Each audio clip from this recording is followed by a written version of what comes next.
तुम में से आधे से ज़्यादा बच्चे ये सोच रहे होंगे कि क्या हम अपनी समर वेकेशन में पूरा सिलेबस कर सकते हैं? क्या हम इतनी पढ़ाई कर सकते हैं? लेकिन समर वेकेशंस तो खेलने के लिए होती हैं, मस्ती करने के लिए होती हैं और गेम्स खेलने के लिए होती हैं। तो बच्चों याद रखना ये समर वेकेशंस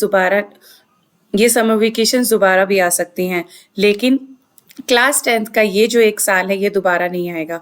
और अगर इस साल तुमने मेहनत कर ली ना, तो अगली जो समर वेकेशन तुम एंजॉय करोगे ना, वो उसकी एंजॉयमेंट का लेवल ही अलग होगा। आप अगली पूरे साल में आप सारे त्योहार मना सकते हो, बहुत अच्छे से कर सकते हो। तो ये जो 1 साल है ना, ये पूरा साल अपनी पढ़ाई को दे दो, ताकि आपके आगे आने वाले कई साल बहुत अच्छे से जाए। ठीक है, तो हम पूरा सिलेबस कवर करेंगे इन्हीं समर वेकेशंस में, और मैं आपको ऐसे 5 स्टेप्स बताऊंगी जिसमें आप बहुत इजीली अपने नोट्स भी बना सकेंगे। और आपको मैं नोट्स बनाने की एक टेक्निक भी बताऊंगी, तो इसलिए make sure to watch the video till the end. Okay, तो चलिए शुरू करते हैं। हमारे 5 ऐसे स्टेप्स, अंजलि मैम के पास एक 5 ऐसे कौन से स्टेप्स हैं जिनसे आप अपना सिलेबस कवर कर सकते हो। ठीक है, तो चलिए बताओ मैम कौन से स्टेप्स हैं।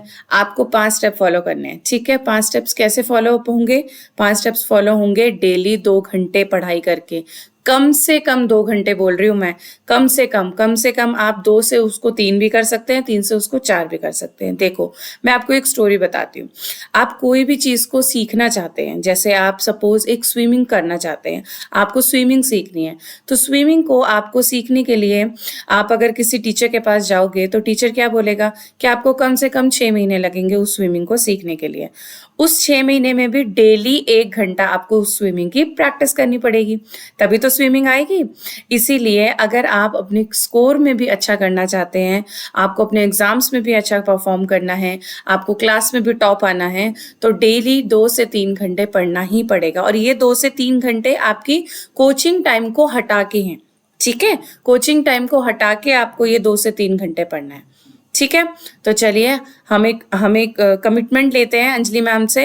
आपको एक मुझे कमिटमेंट करना है, कमेंट सेक्शन में लिखना है कि मैम मैं डेली 2 घंटे पढ़ाई करूंगा।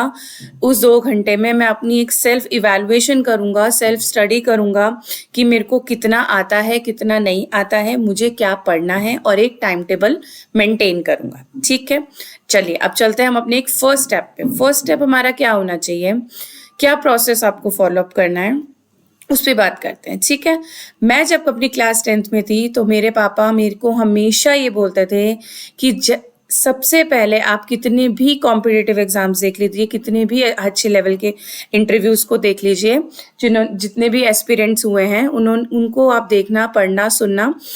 सबसे पहले वो कहते हैं कि अगर किसी बच्चे को अपना पूरा सिलेबस लर्न हो गया, अगर पूरा सिलेबस उसको पता है कि मुझे मैथ्स में ये पढ़ना है, हिंदी में ये पढ़ना है, इंग्लिश में ये पढ़ना है, साइंस में ये पढ़ना है, तो उसका आधे से ज़्यादा 50% उसकी प्रिपरेशन डन हो गई। ठीक है, 50% आपकी प्रिपरेशन वहीं डन हो जाती है जहां आपको ये पता लग जाता है कि आपका सिलेबस क्या है।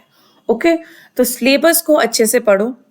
मैथ्स का सिलेबस उठा लो, इंग्लिश का उठा लो, हिंदी का उठा लो, साइंस का उठा लो, सोशल स्टडीज का उठा लो।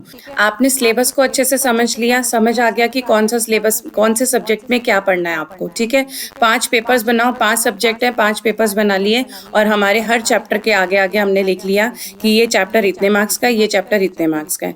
तो जब आप उस चैप्टर के मार्क्स को देख रहे होंगे तो आपको ये भी समझ आ जाएगा कि मुझे कितना आता है।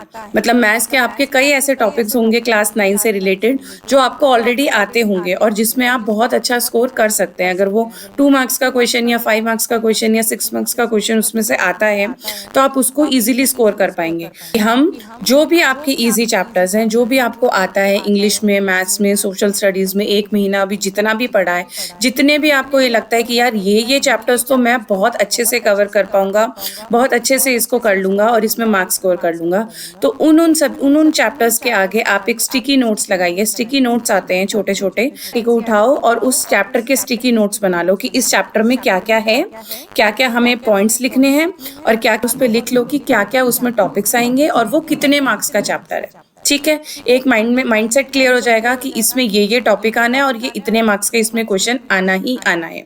ठीक है, तो जितने भी इजी आपको चैप्टर्स लगते हैं उसको आप सबसे पहले कवर करो। ओके, सेकंड स्टेप क्या हो गया?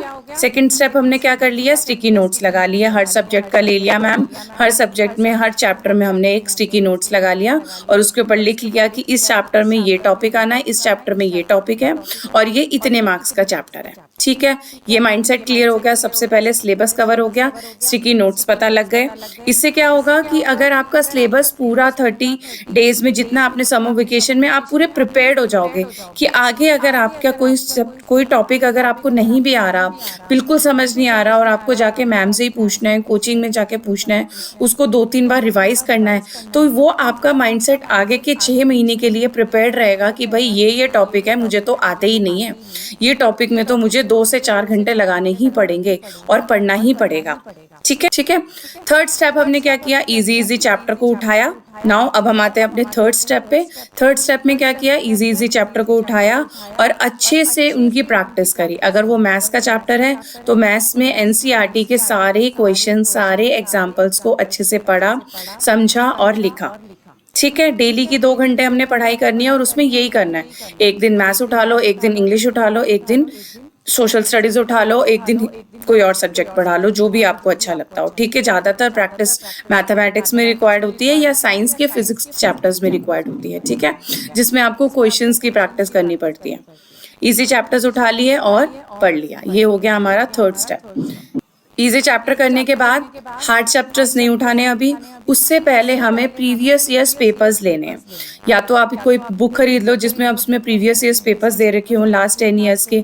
ऑनलाइन पीडीएफ्स डाउनलोड कर लो, उन पीडीएफ्स को देखो और उसको सॉल्व नहीं करना है। आपको सॉल्व पीडीएफ्स भी मिल जाएंगे लेकिन उनको सॉल्व नहीं करना है। आपको क्या करना है? सिर्फ उन क्वेश्चंस को देखना है और समझना है कि ये क्वेश्चन हमें आ भी रहे हैं कि नहीं आ रहे। अगर आप मैथ्स का कोई प्रीवियस पेपर उठाते हैं और आपने जितने भी इजी चैप्टर्स कवर कर लिए हैं तो आपको लगेगा कि यार 50% पेपर तो मैंने अभी कर लिया। ठीक है, और बाकी के हार्ड चैप्टर्स जब आप उस हार्ड चैप्टर्स को जब आप कवर करेंगे, 6-7 चैप्टर्स जब आप कवर करेंगे तो वो पूरा पेपर भी आप उसको सॉल्व कर पाएंगे और आपकी इजीली 100 आउट ऑफ 100 स्कोर कर सकते हो अगर आप प्रॉपर अच्छे से स्टेप्स फॉलो करते हो, प्रॉपर एनसीईआरटी को कवर करते हो, प्रीवियस पेपर्स कवर करते हो, सैम्पल पेपर्स कवर करते हो, तो कहीं नहीं गए 90+ मार्क्स। ठीक है, प्रीवियस ईयर्स पेपर उठा लिए और कवर कर लिया। जितने भी हार्ड चैप्टर्स लग रहे थे, जितने भी लास्ट की छुट्टियों में हमने क्या करना है कि जितने भी हमें चैप्टर्स हार्ड लग रहे थे, हमें नहीं समझ आ रहे थे, हमने कोचिंग इंस्टीट्यूट्स भी ज्वाइन कर लिया। हमने क्या करना है? ऑनलाइन जाना है, उनकी 1 शॉट्स वीडियो देखनी है। ठीक है, 1 शॉट वीडियोस को अच्छे से समझो, एक बार समझ आ जाएगा कि उस चैप्टर में है क्या। ठीक है, उसके बाद एनसीईआरटीज रीड करो, एनसीईआरटी को प्रॉपर अच्छे से पॉइंट टू पॉइंट रीड करो और वही जो मैंने समझाया था कि स्टिकी नोट्स ले लो। स्टिकी नोट जहां आपको हार्ड लगे, जौन सा टॉपिक आपको हार्ड लगे, वहां पे एक नोट लगा दो कि यार ये टॉपिक मुझे दोबारा पढ़ना पड़ेगा, ये वाला टॉपिक है जिसको मुझे कवर करना है। ठीक है, हार्ड चैप्टर्स को लिए और कवर कर लिया, तो इससे क्या हो जाएगा?